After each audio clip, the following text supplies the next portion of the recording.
Nelson இப்போ super star ரஜினிகாந்தை வச்சு ஜெயிலர் 2 படத்தை டைரக்ட் பண்ணிட்டு வராரு. மேலும் இந்த ஜெயிலர் 2 படத்தில் சூப்பர் ஸ்டாரோட சேர்ந்து மோகன்லால், சிவராஜ்குமார், ஜாக்கி ஷெராப் மற்றும் ஷாருக் கான் போன்ற மிக முக்கியமான நடிகர்கள் நடிச்சிட்டு வராங்க. இந்த படம் ஆகஸ்ட் மாதம் வெளியாக போகுது. அதைத் தொடர்ந்து இப்போ மிக முக்கியமான ஒரு அப்டேட் கிடச்சிருக்கு. அதாவது தலைவர் 174 இந்த படத்தில் சூப்பர் ஸ்டார் ரஜினிகாந்தோட சேர்ந்து கமல்ஹாசனும் நடிக்க போகிறாரு. ஆரம்பத்தில் இந்த படத்தை லோகேஷ் தான் எடுக்க போகிறார் என செய்திகள் பரவி வந்தது.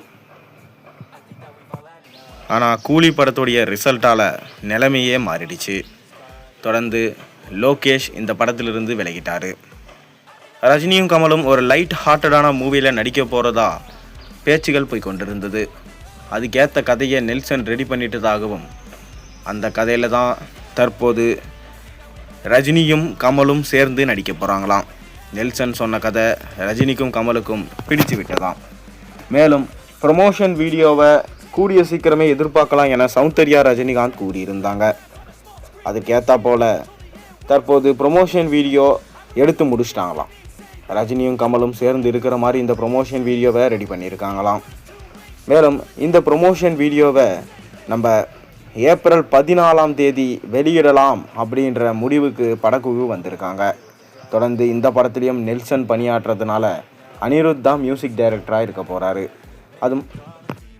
அது மட்டும் இல்லாமல் இந்த படத்தில் ராஜ்கமல் ஃபிலிம்ஸ் இன்டர்நேஷ்னல் ஒர்க் பண்ணலையா, ஒன்லி ரெட் ஜெயின் மூவிஸ், அதாவது இன்பன் உதயநிதி அவர் தான் இந்த படத்துக்கு ப்ரொடக்ஷன் பண்ணுறாரு. ப்ரொடக்ஷன் கம்பெனியை கொடுத்து கொஞ்ச நாட்கள் தான் ஆகுது. அதற்குள்ளே பார்த்தீங்களா ரஜினி கமலை வச்சு எடுக்கிற அளவுக்கு பெரிய ஆளாக உயர்ந்துட்டாரு என ஒரு பக்கம் பேச்சுகள் போய்கொண்டு தான் இருக்குது. இன்னொரு பக்கம் அவங்க எந்த பக்கம் வேணாலும் உயர்ந்து போவாங்கப்பா, அவங்க கையில் தான் சினிமா மற்றும் அரசியலே இருக்குது என பேச்சுகள் போய்கொண்டிருக்கு. மேலும் இந்த நெல்சன் ரஜினி கமல் ப்ராஜெக்ட்குள்ளே வந்ததே ஒரு அரசியல் தான், அதில் மிக பெரும் அரசியல் இருக்குது எனவும் சொல்லப்படுது. எப்படி பார்த்தாலும் நெல்சன் தரமான படத்தை தான் கொடுப்பாரு. அது மட்டும் இல்லாமல் எக்கச்சக்கமான கேமியோஸை படத்துக்குள்ளே செலுத்தி கண்டிப்பாக ரசிகர்களுக்கு கூப்ஸ் பம்ஸான சீன்ஸ் நிறைய வச்சு தியேட்டரில் படம் பார்க்க வர ஒவ்வொரு ஆடியன்ஸையும் கவர்ந்துடுவார் நெல்சன். அந்த வகையில் நெல்சன் தான் ரஜினி கமலை வச்சு எடுக்க சரியான ஆள். நீங்கள் தலைவர் 174 படத்தில் இருந்து வெளியாக போகிற ப்ரோமோவுக்காக எந்தளவுக்கு வெயிட் பண்ணுறீங்கன்றதை மறக்காமல் கீழே கமெண்ட்டில் சொல்லுங்கள். மேலும் சேனலில் போடுற ஒரு வீடியோஸும் பிடிச்சிருந்தா மறக்காமல் சேனலுக்கு சப்ஸ்கிரைப் பண்ணுங்கள், லைக் பண்ணுங்கள், பெல் ஐக்கானை ப்ரெஸ் பண்ணுங்கள். அப்போ தான் நான் போடுற வீடியோஸ் எல்லாம் உங்களுக்கு நோட்டிஃபிகேஷனாக வந்து சேரும்.